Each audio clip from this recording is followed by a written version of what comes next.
My most incompetent user only lasted for 2 months. By user Starry. This happened many years ago, and over a period of 2 months, a new guy started in the accounting department. I shall call him Kevin. Kevin kept his browser bookmarks in a Word document and would copy and paste links to and from this document. I showed him how to make bookmarks in Edge, but he would forget how the moment he closed the browser. The Word doc method worked well enough, so I just left him alone. Our staff intranet is set as the default start page in Edge, so it opens when you open the browser. But when Kevin wanted to access the intranet, he would open Edge, completely ignore the page that just opened, and then copy and paste the intranet link from his Word doc into a new tab. He would often have 2 intranet tabs open whenever he called me over. By some miracle, he never typed Google into the Google search field. All desks have a universal docking station where monitors and other accessories are plugged in, so you only need to plug a single cable into your computer. For some reason, Kevin would unplug the mouse and keyboard receivers from the dock before he went home. Then he would call me the next day because his mouse and keyboard weren't working. I explained multiple times that he didn't need to unplug them, but he kept doing it. I got tired of this, so I waited for him to leave his desk and plugged the receivers into the back of one of his monitors, where he couldn't see them. I have no idea why he kept unplugging them, but he stopped when he could no longer see them. Kevin needed some accounting software to do his job, but would always forget how to open it. I tried pinning the icon to the taskbar and showing him how to click on it, but he would call me the next day because he couldn't find the icon. So I came up with a cunning plan. He had no problem opening his Word doc on the desktop, so I took a screenshot of the taskbar, added a red arrow that pointed to the icon, and inserted the screenshot at the top of his Word doc. That solved the problem. Until a few days later, he had somehow managed to pin in another icon to the taskbar. He had pinned it to the far right of all the other icons, so they were all still in the same spot in the screenshot, and the red arrow was still pointing to the same place. But you see, now the taskbar had one extra icon on it, and therefore it didn't look like the one in the screenshot. So now he was afraid to click anything. And I just updated the screenshot. He tried working from home, but could not figure out how to connect to his Wi-Fi. He brought a note to work with the Wi-Fi name and password, and I manually added it to his computer so that it would connect automatically when he got home. But of course, he also had to connect to the company VPN. We gave him a very detailed guide with pictures and stayed on the phone with him the whole time, but it was hopeless. He just gave up on working from home. These were the things that stood out, but Kevin called almost every day about other minor things. He was actually a really nice guy. He was always friendly, and he really did try hard to learn. He wasn't challenged in any way and seemed very intelligent when you spoke to him. He was just completely useless when it came to computers. After 2 months of this, Kevin came to the IT office to deliver his computer. He thanked me for all the help and said that he was going to pursue different opportunities elsewhere. I have no idea if he quit or was fired, but I do hope things went well for him. The Word document. By user David Gray Photography. This will be short medium apparently, as there's not really that much to it. I worked with a guy. Let's call him Steve. One day Steve asked me if I'd be interested in doing out-of-hours paid tech support for his dad. I said sure, as I've done it before and it was good beer money at my rate of $50 odd an hour. One night I meet Steve at his parents' place and he introduces me to his dad, Bob. Bob is a really nice guy, but doesn't know much about computers. Bob is a big history buff and loves to research World War I/II soldiers, and also his own family tree. He'd been hitting up those find a grave sites and had downloaded files scattered everywhere. He wanted those cleaned up and some hard drive space reclaimed because it was running out. So I do those things, and before I leave, he asks if I can quickly log into a site he's been to before and find a grave of a soldier he was related to. No problems, so I ask which site, and he instructs me to open the Word document he's got sitting on his desktop, so I do. This is the Word document from hell. It's literally several hundred pages long and contains everything. Usernames and passwords for various sites, email addresses, and contact details for friends, family, businesses, acquaintances, and so on. Receipts from war records he's purchased online. Emails he sent and received to various people. Instructions on how to use software. Instructions on how to use software. Instructions on how to use software. Instructions on how to change the channel on his TV. Everything. I stared at this document, the scroll bar getting smaller and smaller as Word opened the document. Bob then says to me the link is about a third of the way down. Keep scrolling. So I start scrolling. Eventually he says, stop, go back a bit, and I go back about a dozen pages. We find the website and I click on the link. We then go back into the document and he says, all right, now scroll up. So I do. About halfway back up to the top, he says, stop. And we scroll around until we find the username and password. We're navigating this document the way a country boy gives driving directions. Now keep going until you see a red barn with 3 cows in the field. Turn left there. Then keep going. You'll get to a place that sells chicken feed, so go past there. After that is an old run-down place with a white fence. Turn right there and you'll see it after you pass 5 silos. We log in, he buys the record he wants, then asks me to copy and paste the confirmation page into the document. We scroll down further into the Word document until we find a chunk of document dedicated to receipts. We paste the confirmation somewhere in the middle, and then I download the record as a PDF and put it into a folder, which was properly named and organized, which was surprising. I did about 2-3 more tech support sessions with him, and each time we delved into the Word document, and I scrolled through what felt like 100 years of this guy's computer interactions. After that, I tricked a coworker into taking on the job. Hey, you want to make some money doing tech support for Steve's dad? Yeah, sure. Juan came to me a few weeks later and just said, what the fuck is up with that Word document? I just laughed. Abe and the disgusting keyboard. By user accidental poet, I was a hot-headed young it-tech in my early 20s, working for a high-tech defense electronics contractor. Brilliant engineers and PhDs all around us, but we had some doozies too. Help ticket. Keyboard is not working. So I go and visit Abe to check out his keyboard. The first thing I noticed is that he obviously eats a sesame bagel over his keyboard every day.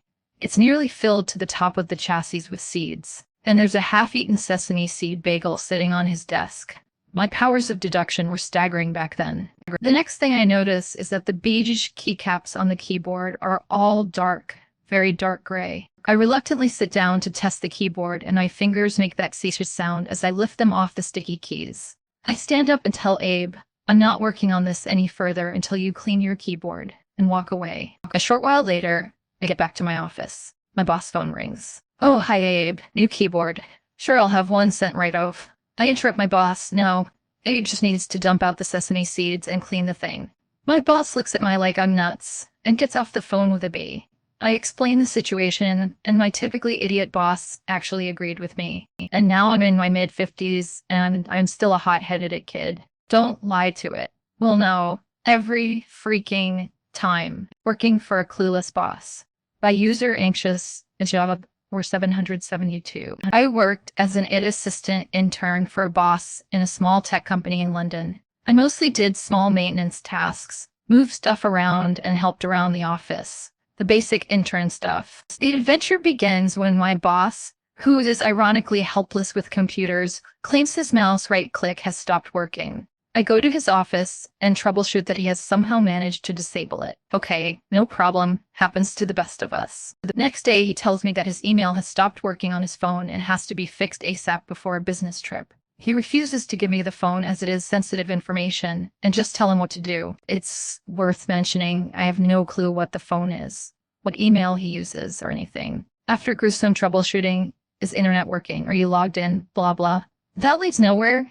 He gets tired and orders me to call his phone operator and fix it. I explain politely that his phone operator has absolutely nothing to do with his email, at least in 99 of cases.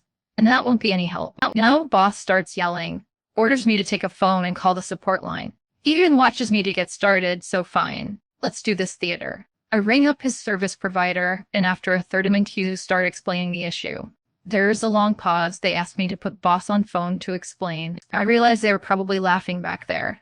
I bring the phone to the boss, who refuses to take it and wants me to handle the issue. I try again, telling my boss's name, etc., and what contract he has, making sure in case there is some strange business deal of an email service from the phone service. They respond that I'm not allowed to know because I am not my boss, and it must be him personally.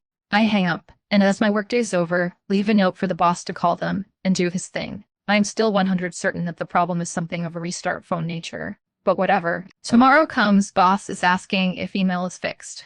I explain I left a note, which he saw but ignored. I tell him there is nothing I can do if I cannot see his phone and find out what the issue is. He still refuses and eventually leaves on his business trip. A week later, his email's still not working. He comes with a face of defeat and gives me the phone. He had no email the whole trip, which caused a lot of problems, and he's now hopeless. Now, I take the phone, See that he has an absolute ancient version of the OS, which stopped supporting the Gmail app, as he refused to update anything. Takes me 5 minutes to update, everything works, and other day boss comes to me furious, saying that an important project is missing some marketing files, video footage, and I absolutely need to find them for him because he can't handle computers. No problem. I start digging around in a mountain of dated hard drives and find that said files do not exist anywhere. I say that I have no clue about those, as it is dated before I even worked there. I contact the marketing team, who actually have the files inside video editing projects. Now, here it is important to know that when you have complex video multicam footage with a lot of audio meant for an ad, one does not simply give them to the boss man. They are synced and organized inside the editing software over weeks, and the raw material itself is an insane task to go through. Thus, why films have editors B2 and not possible to watch with synced audio. I explained to the boss that you can't have the files, because quite frankly, you probably can't use an editing software to look at them, and the marketing team knows what they're doing. No, boss needs these videos immediately. He needs to see the footage and pick best parts. I go back and forth with the marketing team. They send me the footage, which I can open on a computer and organize, sync audio, etc. in an editing software for boss to see. They could not send the actual editing projects because of some bureaucracy and technical reasons I don't remember anymore. But of course, boss doesn't know how to use said editing software. So I end up spending a day gathering the footage and organizing it in a simple way to watch inside the software project timeline.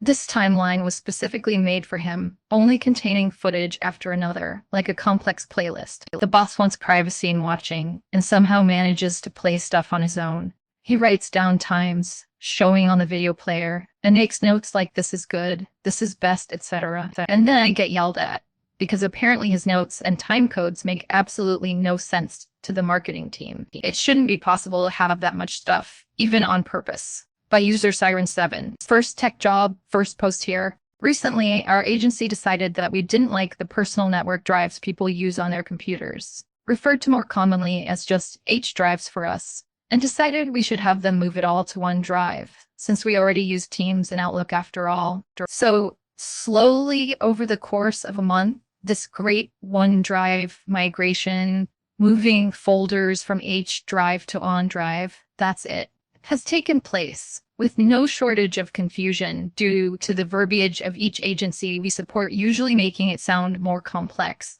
than it is, with 4 different PDFs describing the process being used in a 2-day, 4-step process. It's not uncommon to remote in, do it for a user, and hear a wait. That's it. So we have a user today call and wanting to get clarification.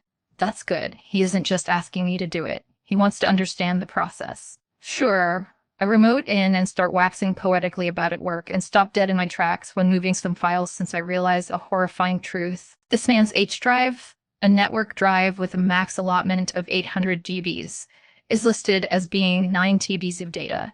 The max amount of space the OwnRedev has allotted is 1 TB. Hell, it shouldn't be possible to divvy up 9 gigs across this entire computer without hitting max in all of them. Ignoring the fact that it's past the limit for that drive and computer entirely, I'm racking my brain trying to think of how someone comes up with 9 TB of anything for a job without being in a data management role. The user is an instructor for security personnel. Even if he had saved every PowerPoint, every video, every PDF for his work, it shouldn't total to thou. It's assigned to 2 now, with me keeping the ticket number on hand so I can check it later. My current working theory is that during the OneDrive migration, which includes granting permission to accounts and the system taking desktop and documents folder content into the OwnDrive, that something went wrong with those folders placed in the H drive that caused them to either be inflated to a insane file size for each item, as I recall individual Word documents being listed in the GBs when browsing. At the very least, the user seemed as mystified and curious as I was.